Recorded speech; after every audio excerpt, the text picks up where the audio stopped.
Pam, pam, param, pam, pam, pam, param, pam, pam. Pam, pam, param, pam, pam, pam, param, pam, pam.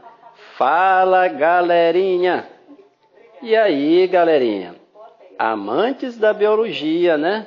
Tudo bem com vocês? E aí, galerinha?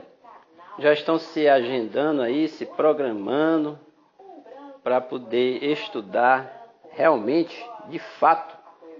É porque o problema é o seguinte, galerinha. Muitas das vezes o aluno não sabe estudar, não tem uma disciplina, não tem uma agenda, não tem um horário certo, não tem um plano de estudo. Galerinha, o plano de estudo, vocês já fizeram de vocês? Ah, professor, os vestibulares, o Enem está muito longe.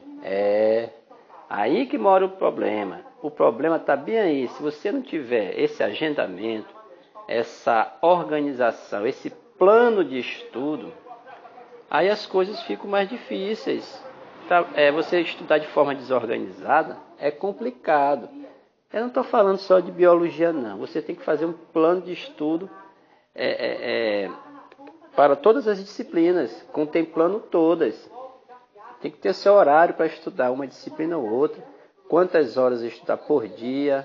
É verdade. Sabia que você pode estudar até no feriado?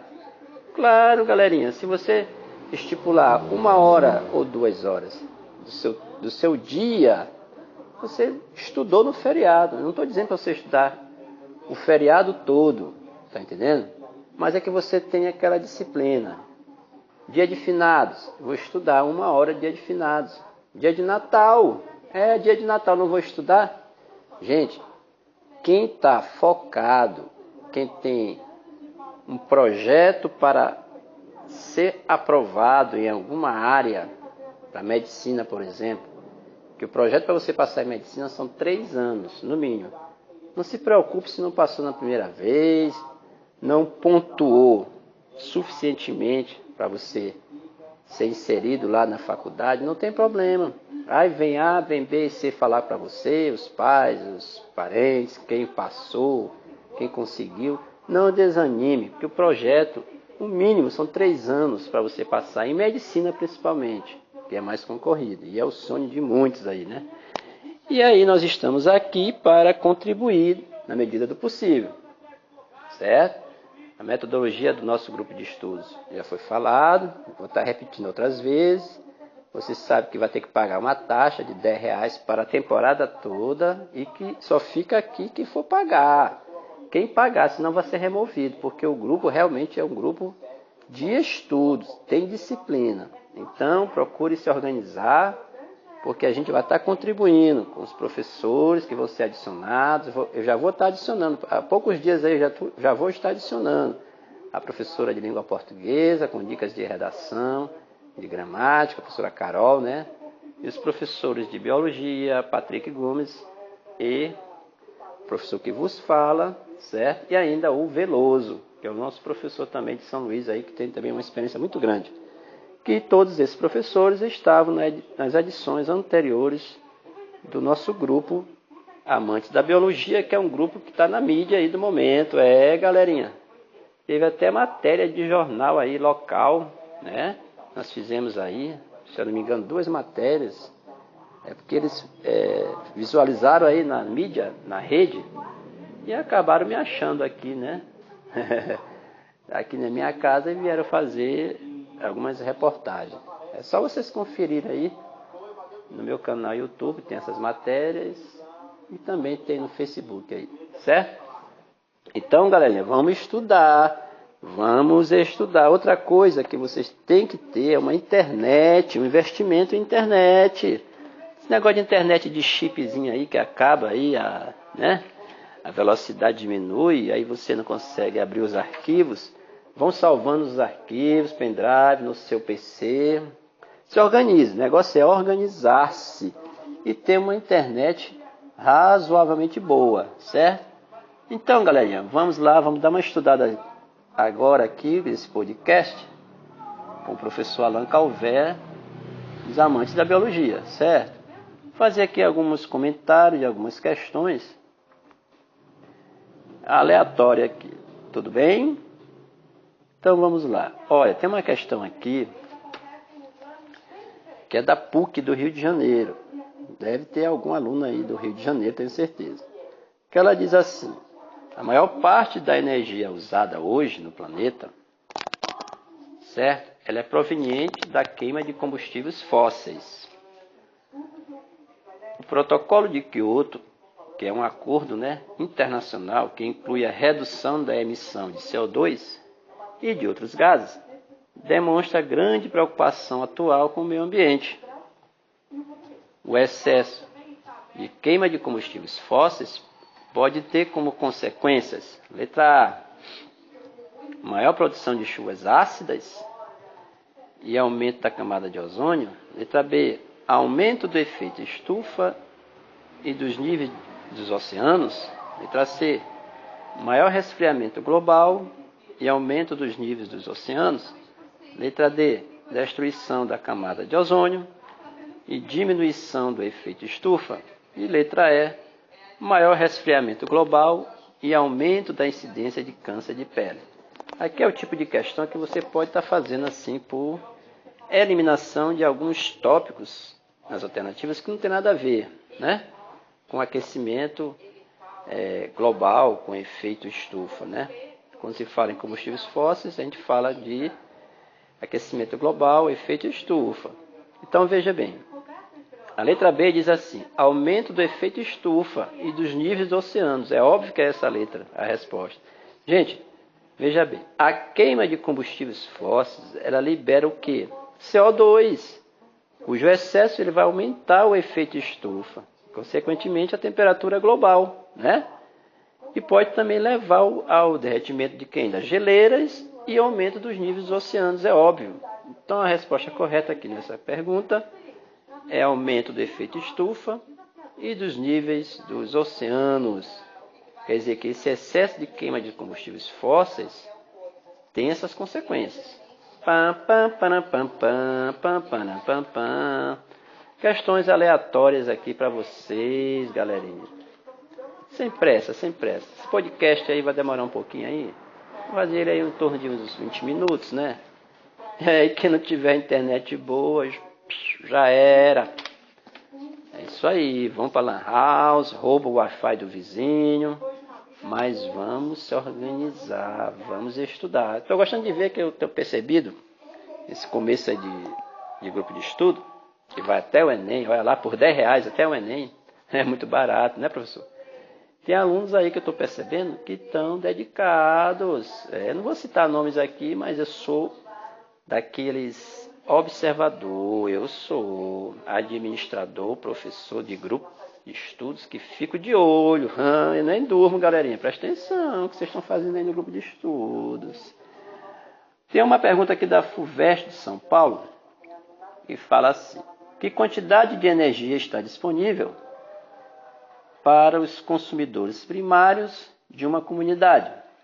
Aqui nós estamos falando já de fluxo de energia no ecossistema. Já mudei para ecologia aqui, mas lá na verdade a questão anterior falava de meio ambiente. Então não está muito diferente, o tópico relacionado ao meio ambiente.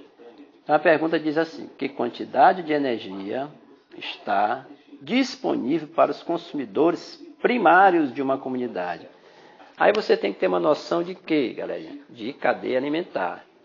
As alternativas dizem assim: toda a energia incorporada na fotossíntese durante a vida do vegetal, porque a pergunta é a seguinte: quantidade de energia está disponível para os consumidores primários de uma comunidade?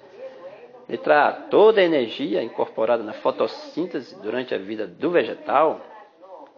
Letra B, toda a energia luminosa que é absorvida pelas plantas. Letra C, a porção de energia incorporada nas substâncias químicas existentes na planta. Letra D, a porção de energia transformada em calor durante as reações químicas das células do vegetal. Ou letra E, a porção de energia utilizada para a respiração celular aeróbia do vegetal. Galerinha, veja bem, A resposta correta aqui é a seguinte: a porção de energia incorporada nas substâncias químicas existentes na planta. Planta é o produtor, é o ser fotossintetizante. Quem vem depois do produtor, não é o consumidor primário? Porque a pergunta diz assim: que quantidade de energia está disponível para os consumidores primários? Então, depois do produtor vem consumidor primário, aí depois do consumidor primário vem secundário, depois vem terciário, quaternário e assim por diante. E essa energia ela vai sendo perdida, vai sendo diminuída, porque a gente sabe que numa cadeia alimentar o fluxo de energia ele é unidirecional. Aí, há perdas de energias de um elo, de uma cadeia para o outro, né? Há perdas dessa energia. Então veja bem, ó, também conhecida como produtividade primária líquida, famosa PL. A quantidade de energia, galerinha, disponível para os herbívoros, herbívoro é o consumidor primário no caso, é o total de energia que é fixado pelos produtores, né? Certo? Que são os fotossintetizantes, geralmente por meio da fotossíntese, claro, né? Descontado os gastos na respiração. Então a respiração, a excreção, essa energia ela vai sendo diminuída de um elo para outro, né? A partir do momento que ocorre o metabolismo, a respiração, a excreção, a energia é liberada também para o meio. Então ela vai sendo diminuída. O fluxo de energia numa cadeia alimentar, galerinha, ela é unidirecional, né? Então, a resposta correta é a porção de energia que é incorporada nas substâncias químicas existentes na planta, que a planta é o produtor. Depois do produtor vem o consumidor primário. E a pergunta fala o seguinte: que quantidade de energia está disponível para os consumidores primários de uma comunidade? Então, é a letra C. Porção de energia incorporada nas substâncias químicas existentes na planta. Certo? Essa é a energia que está disponível para o consumidor primário. Porque planta é produtor. Depois do produtor vem o que? O CP, consumidor primário, né? Consumidor primário ou segundo nível trófico, porque tem aquela coisa: quem é consumidor primário é segundo nível trófico. E os alunos muito confundem. Cadeia alimentar não é tão simples. Veja bem, cadeia alimentar não é tão simples. Porque quando se fala em produtor, nós temos o primeiro nível trófico. Consumidor primário já vem a ser o segundo nível trófico, certo? E assim por diante. Então, muitas das vezes o aluno confunde que consumidor primário, por ser primário, seria o primeiro nível trófico, mas não é verdade. Consumidor primário é o segundo nível trófico, porque o primeiro nível trófico, mais energético, são os produtores, ou seja, os seres vivos fotossintetizantes.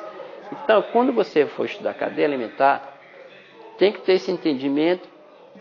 Eu tenho também outros podcasts no meu canal no YouTube falando de cadeia alimentar, certo?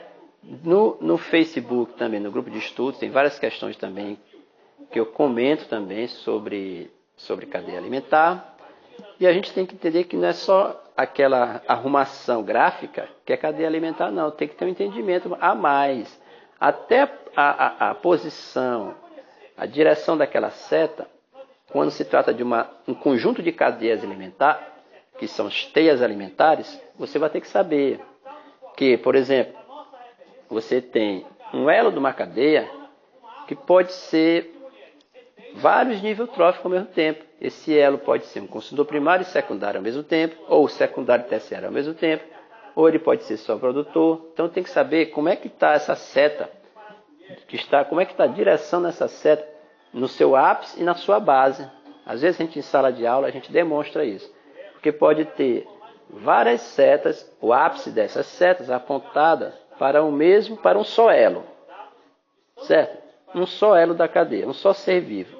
Agora, na base dessas setas que estão apontadas para este ser vivo, tem vários outros seres vivos que, na verdade, funcionarão como a comida, né, deste único ser vivo. Então, muitas das vezes, essa ligação entre as setas vai definir que um ser vivo pode ser, além de primário, pode ser secundário ao mesmo tempo, ou secundário e terciário ao mesmo tempo, ou só produtor. Tem que saber se ele está ligado com quem, se é primário, se é secundário ou terciário. Então tem que ter uma análise de uma teia alimentar por aí. Você tem como uma base para o entendimento para onde a seta está apontada e o que tem atrás dessa seta, na base da seta que eu chamo, na base. Tem quantos ligados a este único ser vivo, quantas setas. Aí você tem que descrever a teia alimentar. Então não é tão simples estudar a cadeia alimentar, né? Junto com teia alimentar. E ainda tem as outras representações, através de pirâmides, saber como é que é a pirâmide de energia, de biomassa, pirâmides, quais são as que podem ser invertidas ou não, pirâmides de números.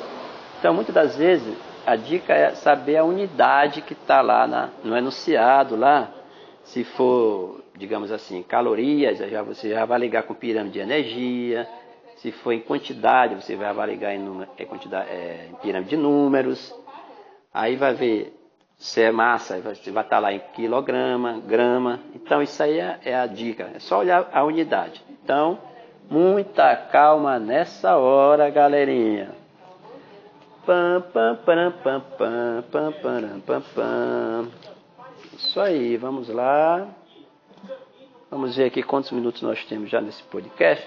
Vou fechar aqui com mais uma questão. Cesgran Rio, no combate biológico hoje em dia é muito falado, né, gente? Combate biológico, controle biológico.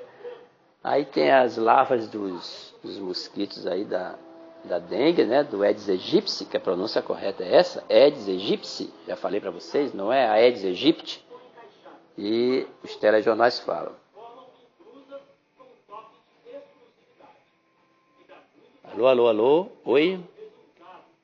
Oi, oi, oi, oi. Oi, alô? Ah, tá me ouvindo aí, galerinha? Tem um negócio aqui no meu... Sempre dá problema, né? Esse negócio de gravador, aplicativo, mas acho que não está funcionando ainda direitinho aqui. Então, muitas das vezes, essa pronúncia é incorreta nos telejornais. A Aedes aegypti, não tem nada a ver, né? Aedes aegypti. Porque o piti tem um som de psi, a pronúncia é psi, né? Aí nas origens greco-latinas. Então, é Aedes aegypti, ok? Então, a pergunta que fala em controle biológico. Que essas larvas aí, né, do mosquito, né?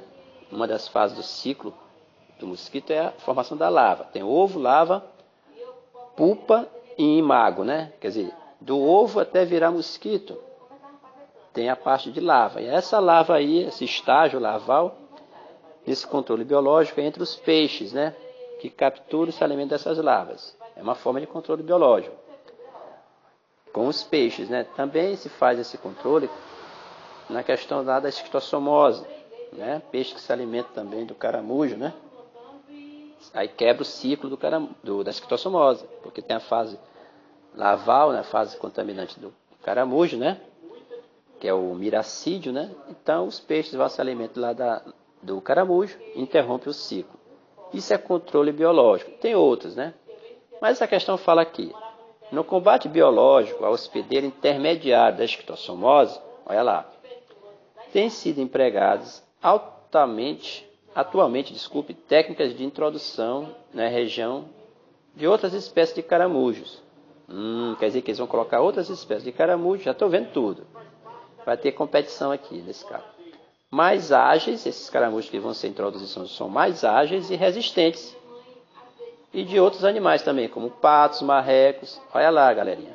A ação dos caramujos e a dos patos e marrecos, introduzidos em regiões endêmicas, são exemplos, respectivamente, de relações ecológicas do tipo, letra A, parasitismo e amensalismo, B, competição e predatismo, C, competição e parasitismo, D, predatismo e amensalismo, letra E, predatismo e competição.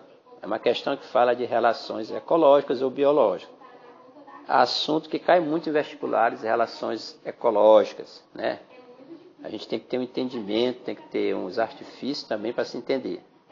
Tem podcasts meus também de relações ecológicas, se eu não me engano tem mais de um.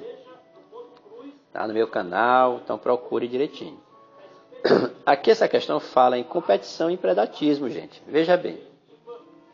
Os caramujos, os mais ágeis, não é isso?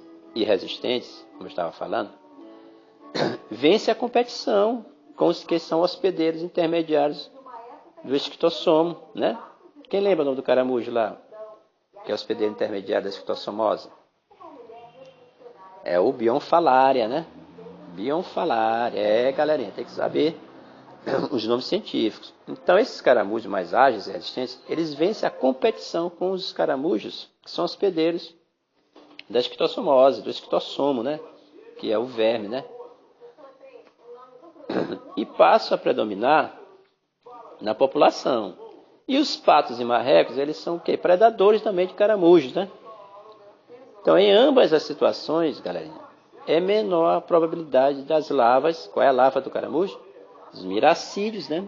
Eclodirem dos ovos dos esquistossomos, certo? Então, essas larvas que não eclodem, então dificilmente elas vão estar completando, fechando o ciclo, certo? Então, elas não vão encontrar os caramujos, né? Que são os realmente típicos da doença, para fechar o ciclo. Então, a larva infectante, que é o miracídio, não encontra o Bionfalaria, que é o caramujo da esquistossomose. Se não encontra, não fecha o ciclo. Tá? Se não encontra, elas não vão poder se reproduzir, né? Essas larvas. Então, tá aí. Vou repetir. No combate biológico, o hospedeiro intermediário da esquistossomose tem sido empregadas técnicas de introdução na região de outras espécies de caramujos, mais ágeis e resistentes, e de outros animais, como patos e marrecos. A ação dos caramujos e a dos patos e marrecos introduzidos em regiões endêmicas são exemplos, respectivamente, de relações ecológicas do tipo competição, no caso do caramujo, e predatismo, no caso das aves. Então, letra B. Entenderam, galerinha? Valeu, abraços, vamos estudar, vamos se organizar, vamos se agendar. Falou!